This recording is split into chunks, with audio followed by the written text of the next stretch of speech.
Okay, ladies and gentlemen, we're back up with you. I had to go off. We were having all kinds of technical difficulties this morning, and that's the state of our nation. Barry Soetoro, illegal alien in the White House, pastor, Congressional Prayer Conference, trying to broadcast, trying to tell you the truth, and we get hacked into by somebody. I don't really care who it is. I know who it is. It's the devil. It's the old devil, old Slewfoot. And we're going to continue on now. We are back on the air with you and showing that we are indeed broadcasting and indeed, at this point, at least have a good signal. If the signal goes down again, we'll go off and come back on. That seems to be the best way to correct that problem, the quickest way. Now, I want to remind you, ladies and gentlemen, that we work with a lot of folk. We want you to know that we're here live every day. Now, the Congressional Prayer Conference line, at least at this point, has not been vulnerable to the attack of the devil. We open the prayer line on a phone number and an access code.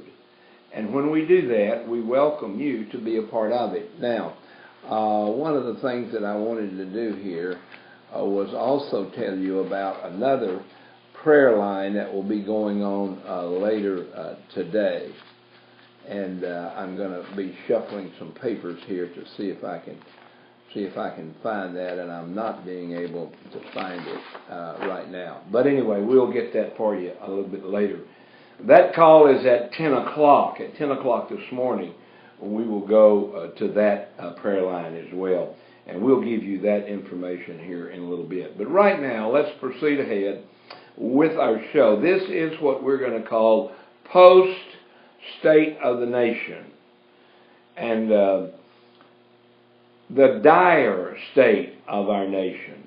What you won't hear from politicians.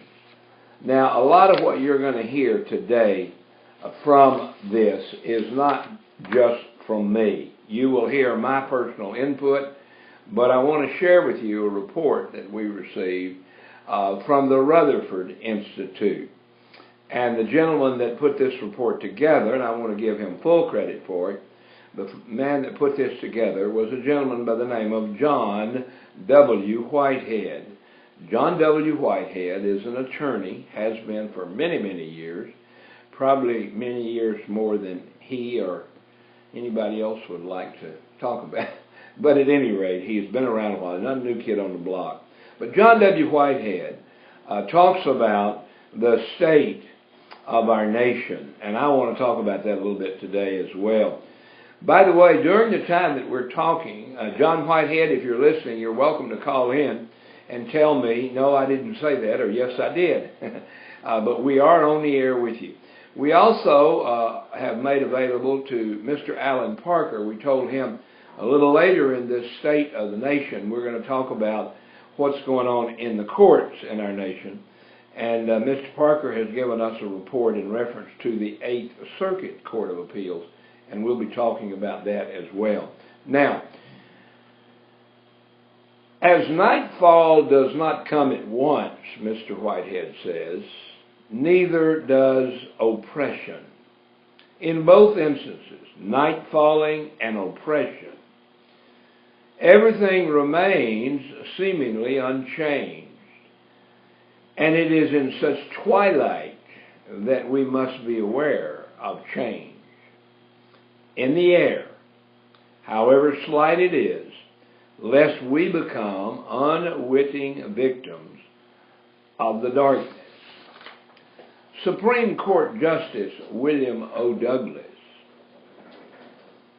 quote, no matter what the politicians say about how great America is and how we as a people will always triumph, the fact is that the nation seems to be imploding.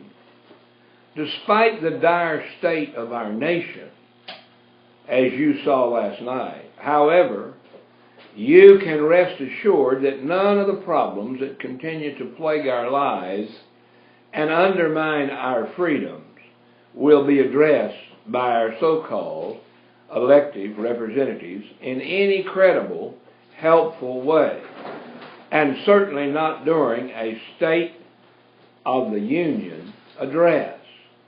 Now, ladies and gentlemen, I began my career, now, for those of you who have not watched this show, I'm 71 years of age. I grew up, born and raised in Magnolia, Arkansas, and I was a Democrat. I was a Democrat because the original Wiley Drake was a Democrat. And I stayed a Democrat for many years until I got old enough to read and old enough to understand what the politicians were doing, and I ceased being a Democrat. And in the year 1963, I joined the Republican Party and began to work with a Republican that I had a great deal of respect for, and that was none other than our dear former Republican. He is not anymore. He is in heaven now. But Barry Goldwater was running for president, and I had the privilege to be able to work with him and for him during the campaign when he was running for president. However, in 1964, you had to be 21 years of age to vote. That's a new law now. You can vote at 18, but in those days you couldn't vote unless you were 21 years of age. And so I worked for Barry Goldwater, but could not vote for him in November. The reason I couldn't vote for him in November, because the elections are in the first of the month, and my birthday is not until the 23rd day of November, so I was still not 21 years of age. So I worked my first political campaign for Barry Goldwater, a Republican, and could not vote because I was not 21 years of age. Well, we want to continue to say to you, freedoms will be addressed by our so-called elected representatives, but it won't be done in any credible or helpful way, and certainly not during a State of the Union address. Consider these facts.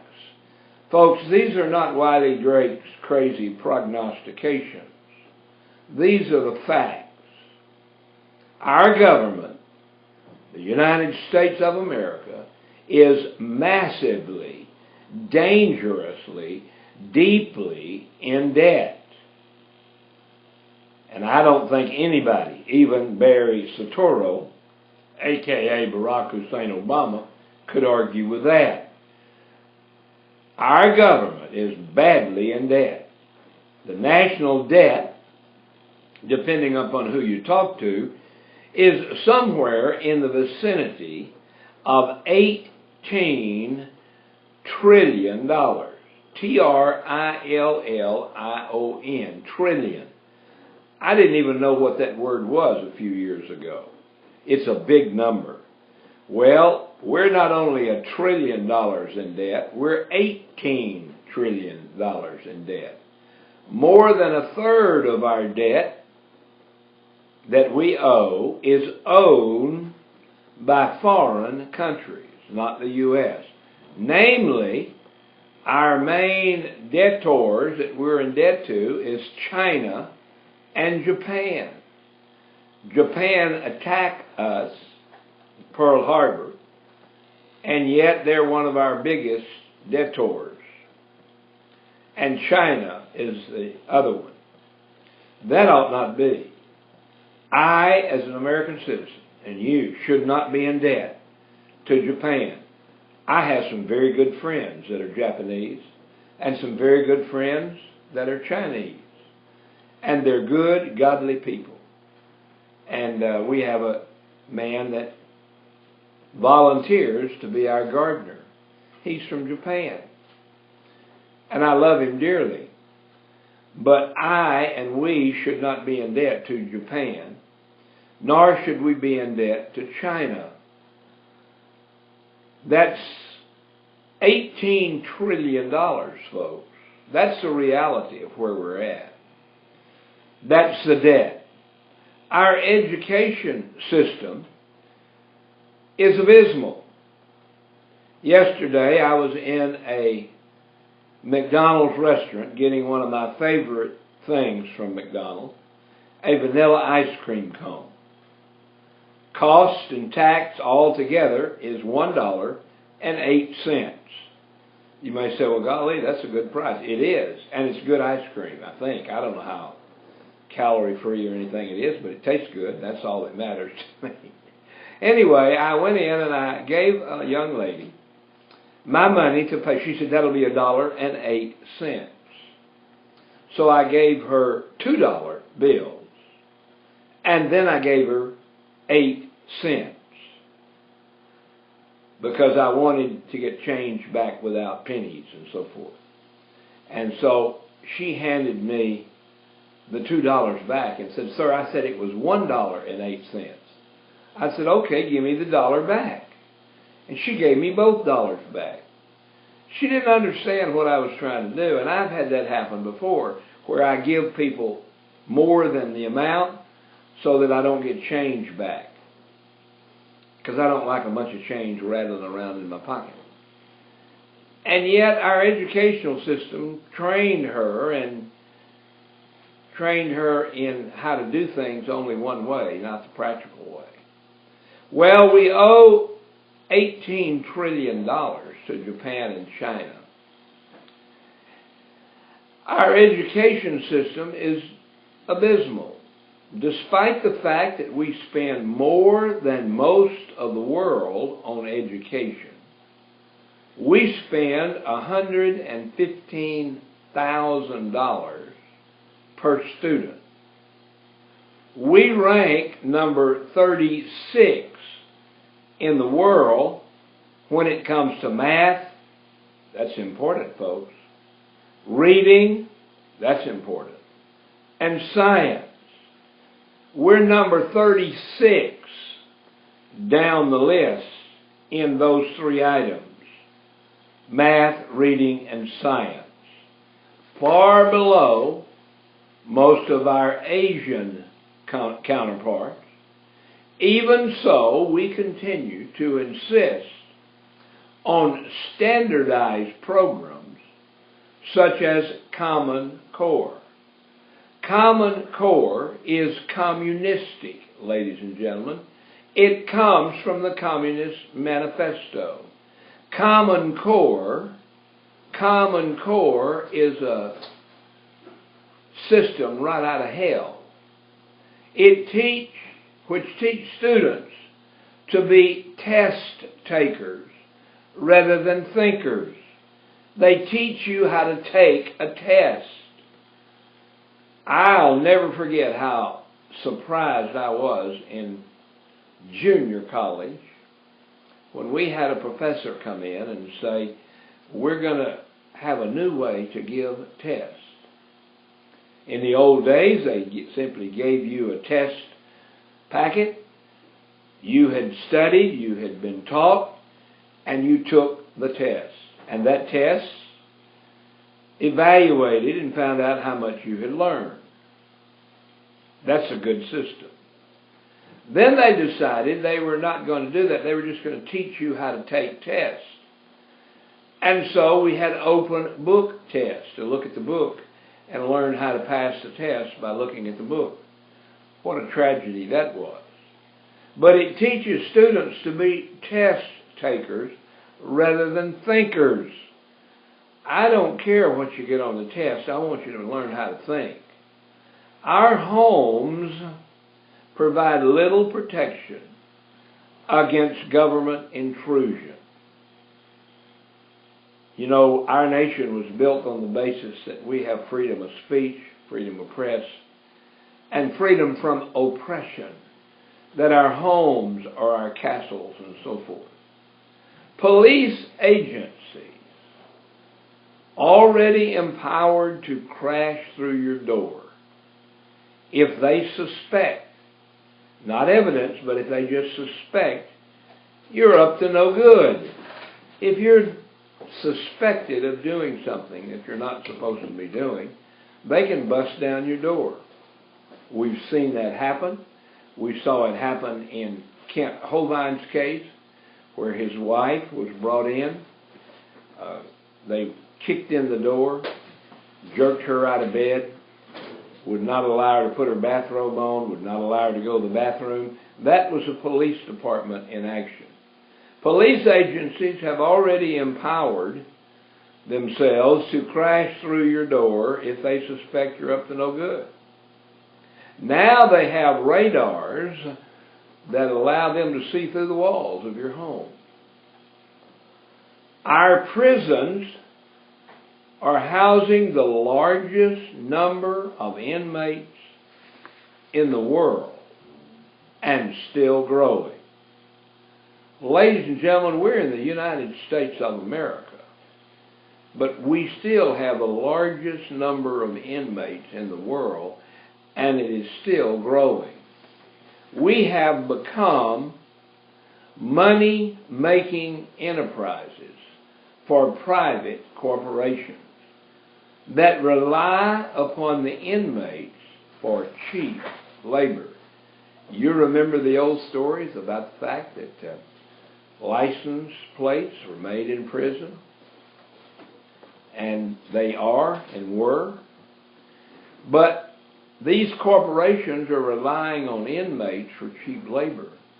We're no longer a representative republic, according to this attorney, John Whitehead, and I agree with him. The U.S. has become a corporate oligarchy. Now, I need him to come on and explain that to me and to you, but I believe most of us know a little bit about that. As a recent survey indicates, our elected officials, especially those in Washington, represent the interest of the rich and the powerful rather than the average citizen. If I could see your hands in the audience, I'd say everybody raise your hand that believes that, and I believe everybody would raise their hand. Our officials represent the interests of the rich and the powerful. Now, ladies and gentlemen, I am neither rich nor powerful, except I do have power in the blood of Jesus Christ. And I do have power in the ordination as a gospel minister. And I do have power in the Word of Almighty God. But by and large, our government should be for the average citizen, not the rich and famous. We've got the most expensive, least effective healthcare system in the world compared to other Western industrialized nations. Our medical help is poor, the worst in the world. The air pollution levels are dangerously high for almost half of the U.S. population. Ladies and gentlemen, on a regular basis, I take a product, I ingest a product called zeolite. And I ingest that product called zeolite because it decontaminates my body. If you would like to know more about that product, I don't sell it, I don't get a kickback, but I am associated with them. If you'd like to check it out, it's called My NCD. My, for me, NCD stands for Natural Cellular Defense. So go to myncd.com, myncd.com / and then put in this number, 884905. myncd.com / 884905. And that product, if ingested a few drops a day, will decontaminate your body. You're taking in all kind of garbage from the chemtrails and from the atmosphere and from all of the pollution. America's greatest risk of premature death. Let me repeat that. Mr. Whitehead says, Americans at greater risk of premature death by aggravated asthma, difficulty breathing, and future cardiovascular problems. Despite outlandish amounts of money being spent on the nation's infrastructure, there are more than 63,000 bridges, 1 out of every 10 in the country. 1 out of every 10 bridges is in urgent need of repair. That ought not be in the United States of America. Some of these bridges are used 250 million times a day by trucks and school buses and passenger cars, motorcycles, and other vehicles. Americans know little to nothing about their rights or how the government is supposed to operate. Our bridges are in trouble, our government's in trouble, and we're in trouble. This includes educators and politicians. For example, Mr. Whitehead points out, 27% of elected officials cannot frame even one right or freedom guaranteed by the First Amendment, while 54% do not know the Constitution gives Congress the power to declare war. Nearly 1 out of every 3 American children live in poverty. Well, ladies and gentlemen, it's been my privilege now for over 25 years as a pastor of a local New Testament church to put into effect a thing that we call church fair. I found out 25 years ago that welfare was a failure. I said that 25 years ago. And people criticized me. Christian pastors criticized me because I said welfare is a failure. Well, now not only do the independents and conservative Christians like myself say it's a failure, so do the Republicans say welfare is a failure. And the Democrats say welfare is a failure. We're ranked among the worst in the developed world when it comes to poverty. We have more homeless people and more poor people than the rest of the world. Patrolled by police, you drive down the street here to Buena Park Junior High School, and you will think something's going on. You'll think there's a crime being committed or has been committed, because on the junior high school campus, just a few blocks away, are 2 black and white Buena Park Police Department vehicles parked on campus at all times. Patrolled by police, our schools have become little more than quasi-prisons in which children as young as age 4 are being handcuffed for acting up. A kid threw a tantrum and the police were called and they handcuffed a 4-year-old and put him in jail. Now, he should have had his butt whipped, but the police put him in handcuffs and put him in jail. Subjected to body searches and lockdowns and suspended for childish behavior. We're no longer innocent until proven guilty in this country. In our present surveillance state, and that's what John Whitehead calls it, and I agree, that burden of proof has now been shifted so that we're all suspects to be spied on, to be searched, to be scanned, to be frisked, to be monitored, to be tracked and treated as if we're potentially guilty of some wrongdoing. Parents no longer are viewed as having an inherent right to raise their children as they see fit, and are increasingly being arrested for letting kids walk to the playground alone. A little boy was going home one day. This is the case that John is referring to, and he was about 7 or 8 years of age. He and his mother were walking home from school, and he said, "Mom, can I stop at the park?" And she said, "Well, son, I've got to go home."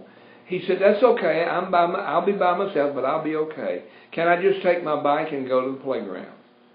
And so she said yes. And so she sent him to the playground with his bicycle. And she went home to do her housework and was at home. And it became time for her child to come home. It's getting close to dark, and she called around to see where he was at and couldn't find him. And then she received a call from the police department and said, "You can come down to the police department and pick up your child." She said, "What?" "Come to the police department and pick up your child." And so she went to the police department, and there was her child, a young boy in handcuffs. Bicycle leaned against the wall, and he was in handcuffs. That mother was arrested and went to jail. Why? Because she let him go to a playground by himself. Now, you may quickly say, "Well, golly, a little boy like that shouldn't go to the playground by himself. He shouldn't be allowed to be out there by himself. He could get hurt, abducted, and so forth." You have every right to that belief. But you don't have that belief right to impose that upon somebody else. She knew about her son. She knew that he was capable of taking care of himself, and she knew that he knew how to call the police. She made sure his cell phone was up, battery powered, and she said, "Son, if you need anything, call me on the phone." She had already previously talked to him about the fact that if you ever get in trouble, just flip your phone open and call 911, and he knew how to do that. So here he was on the playground, safe, but his local police department said, "You have been abandoned by your mother." And so they arrested her for abandoning her child. They're being arrested, folks, for letting their kids walk to the playground or play outside by themselves. Similarly, parents who challenge a doctor's finding or request a second opinion regarding their children's health care needs are being charged with medical child abuse. Let me tell you what I tell the folks here at the sanctuary. When moms and dads and boys and girls come in here, I tell the boys and girls and the moms and dads, please do not leave your children playing in our parking lot or in our little park here alone.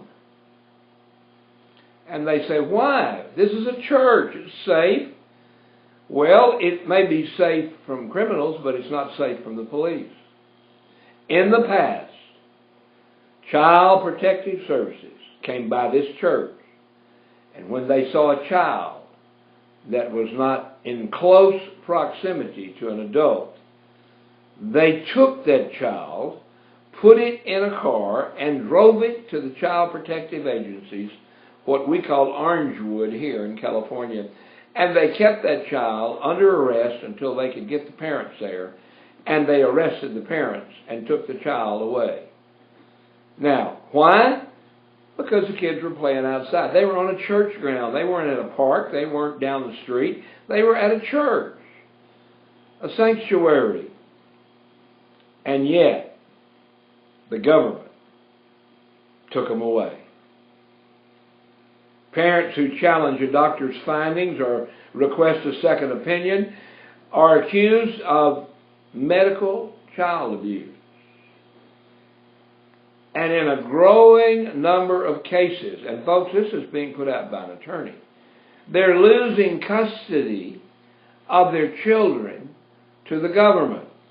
Now let me stop there just for a minute and say that the Ninth Circuit Court of Opinion, the Ninth Circuit Court of Appeal, we call them the Ninth Circus because that's what they are. They've been overthrown more times than any other court. But the Ninth Circuit Court of Appeals even said that there seems to be a financial incentive to social workers and child protective services. There seems to be a financial incentive to keep those children away from their parents as long as possible.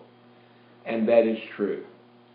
If government officials can fine and arrest you for growing vegetables in front of your yard, praying with friends in your living room, installing solar panels on your roof, and raising chickens in your backyard, you're no longer the owner of your property.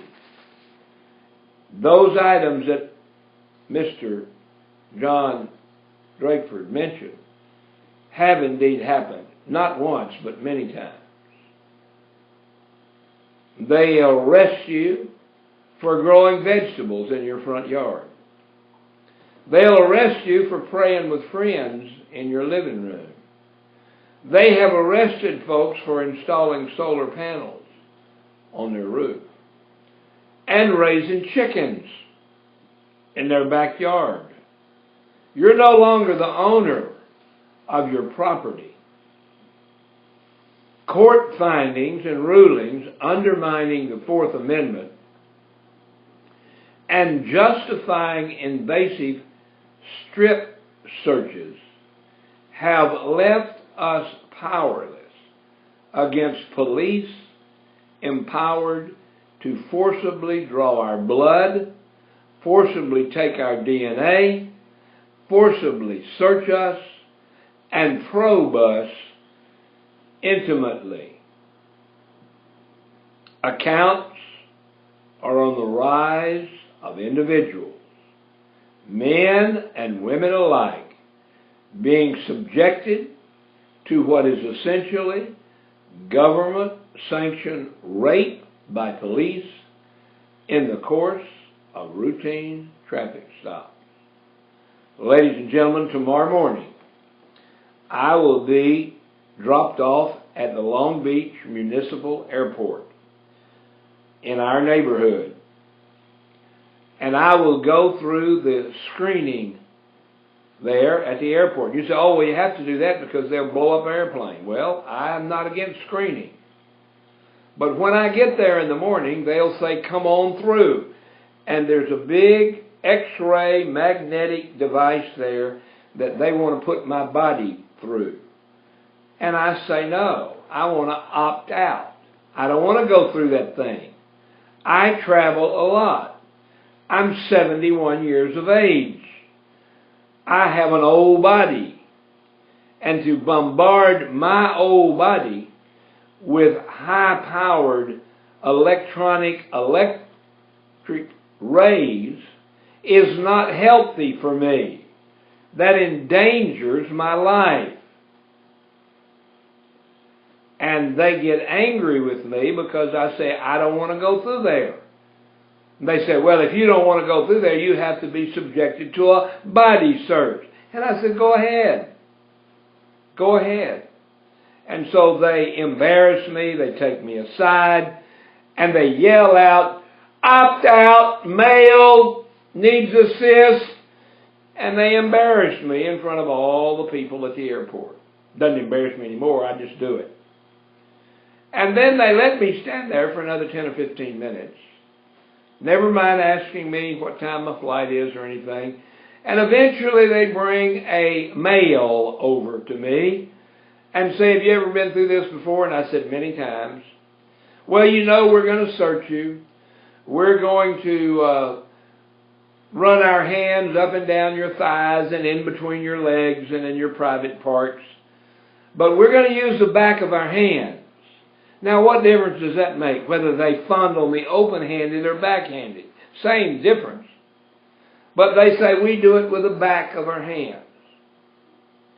Well, sometimes I get a good TSA agent, and they do it very slightly and no problem. Other times, I have TSA agents that physically abuse me. Now, folks, that ain't right. That ain't right. Accounts are on the rise of individuals, men and women alike, being subjected to what is essentially government-sanctioned rape by police in the course of routine traffic stops. Americans can no longer rely upon the courts to mete out justice. Part of the theme for this program, ladies and gentlemen, is do justice. Love mercy and walk with God. We're going to do something about justice. But we can't depend on the courts anymore. The courts were established to intervene and to protect the people against the government and its agents when they overstep their bounds. Yet the courts increasingly march in lockstep, and people get mad when I call them Gestapo. We have a city council member here. When I described the situation where an Iraqi veteran young lady was actually abused and given a citation because she didn't have a bicycle license, I said that's Gestapo tactics. And it is. And yet one of the city council members, Mr. Art Brown is his name, said that how dare I suggest that the Buena Park police are Gestapo. And I said to him, I did not suggest that all police in Buena Park are Gestapo. What I suggested was for them to stop her for no reason, force her and remove her backpack from her and dump it in the parking lot, and then cite her for no bicycle license, is Gestapo tactics. Not all police are like that, but there are some. Yet the courts increasingly march in lockstep with the Gestapo, with the police state, while concerning themselves primarily with advancing the government's agenda, no matter how unjust or how illegal.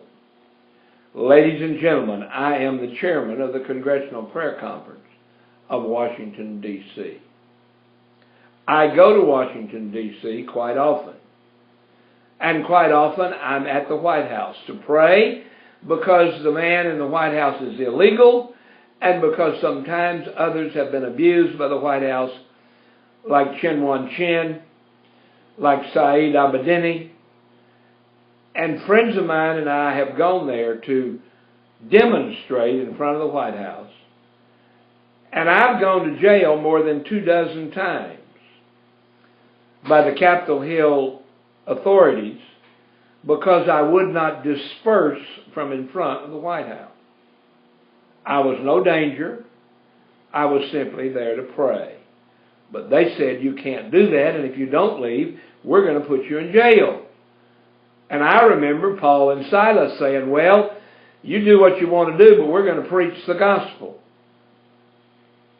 And we preached the gospel and ended up in jail. I have friends in Washington, D.C., Pat Mahoney, Reverend Rob Shank, and others who've been arrested and gone to jail many times. Why? Because they're preaching the gospel. Americans, that's me and you folks, have no protection against police abuse. It is no longer unusual to hear about incidents in which police shoot unarmed individuals first and then ask questions later. Not unusual at all.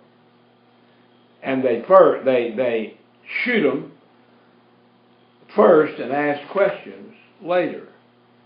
What is increasingly common is the news that the officers involved in these incidents get off with little more than a slap on the hand.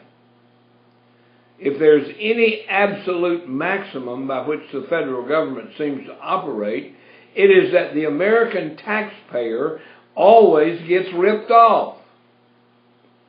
This is true whether you're talking about taxpayers being forced to fund high-priced weaponry that will be used against us, endless wars that do little for our safety or our freedom, or bloated government agencies such as the National Security Agency, with its secret budgets, covert agendas, clandestine activities, rubbing salt in the wound, even monetary awards in lawsuits against government officials who are found guilty of wrongdoing and are paid by the taxpayers.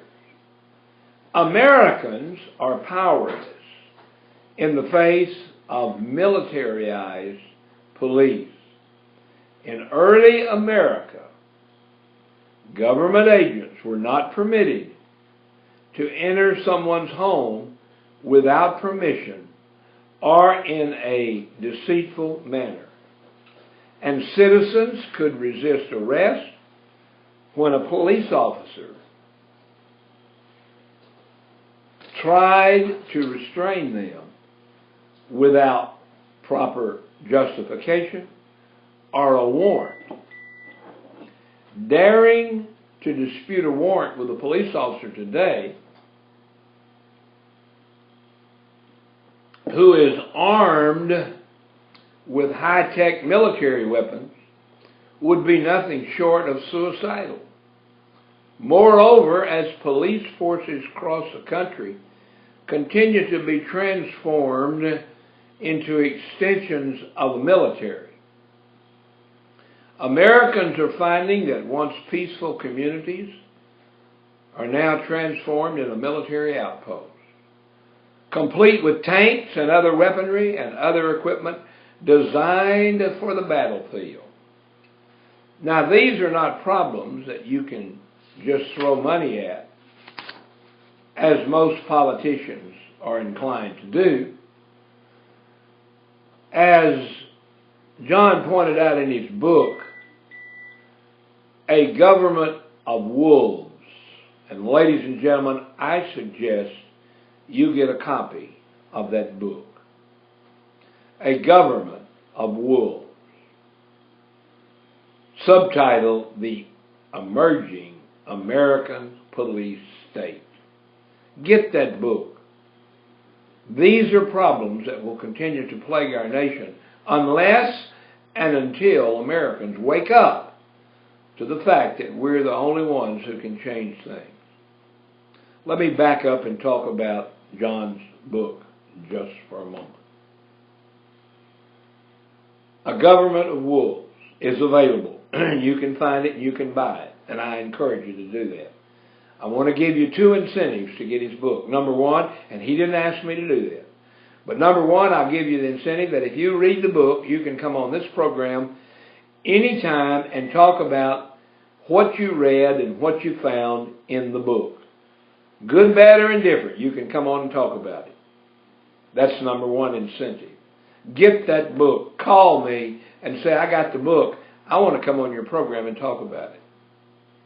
Now, you may be listening to me today and you may be saying, well, wait a minute. That's probably an expensive book and I can't afford it, so I can't get the book because I cannot afford it. Let me say to you, if you call me and tell me, Wiley, I believe that book is important, but I just don't have the money to buy it. I will buy you a copy of the book. Please don't abuse that privilege, but call me and tell me, Wiley, I would love to have the book, but I just can't afford it. Two things. Number one, I'll buy you a book. Number two, I will ask you to come on the show and give us a book report. If I pay for the book, I think I deserve to ask that. So let me give you those incentives. Get the book, A Government of Wolves, the Emerging American Police State. These are problems that will continue to plague our nation unless and until you and I as Americans wake up. And one way to be woken up is read that book. The fact that we're the only ones who can change things, folks. For starters, we need to actually pay attention to what's going on around us. And I don't mean by turning on the TV news. CNN, you know what that stands for? Certainly not the news. It's little more than government propaganda. Pay attention to what your local city councils are enacting. Pay attention to what your school officials are teaching or not teaching. Pay attention to whom your elected officials are allowing to wine and dine them. If I called up a local politician and said, I'm a pastor, I want to buy you dinner, everybody would accuse me of trying to bribe a politician. But if another businessman does it, it's okay. Most of all, stop acting like it really matters whether you vote for a Republican or Democrat, because it doesn't. And start acting like citizens who expect the government to work for them rather than the other way around. While that bloated beast, and that's exactly right, while that bloated beast called the federal government may not listen to you, you can have a great impact on your local governing bodies. What? Good morning, and we have some very good news to report on, that the President has agreed to meet with Saeed Abedini's wife. I knew that last night. Okay. Thank you for telling me that. President Barack Hussein Obama, the illegal alien in the White House, has agreed to meet with Naghmeh Abedini. And I had not announced that yet because they had said, don't announce the whole situation. Where did you hear it? I got it on my news app. Okay. Thank you, Peter. You're welcome. God bless you. Well, most of all, we need to stop acting like it really matters whether you vote for a Republican or Democrat, because it doesn't. While that bloated beast called the federal government may not listen to you, you can have a great impact on your local governing bodies. One of our prayer warriors, Judy Aarons, is in Oregon, and she does that on a regular basis. And this will mean, folks, gathering together with your friends and neighbors and examples, forcing your local city council to start opposing state and federal programs that are ripping us off, and if need be, your local city council can refuse to abide by the dictates that continue to flow from Washington, D.C. All the signs point to something nasty up ahead. The time, ladies and gentlemen, is now. We must act now. Please pray for me. Tomorrow morning I'll be on my way to Baton Rouge, Louisiana. As I mentioned before, God took the Baton Rouge to me many years ago, and I came back to the Lord. I'm praying that as we go to Baton Rouge, God will bring us back to a reasonable form of government in our country. Please pray for me as I travel tomorrow. Please pray for us as we go there to pray and fast and be there for 3 days. Thursday, Friday, Saturday. We'll be there with an organization called American Renewal Project and Response Baton Rouge and the Congressional Prayer Conference of Washington, D.C. Join us. Be a part. God bless you and have a great, great day.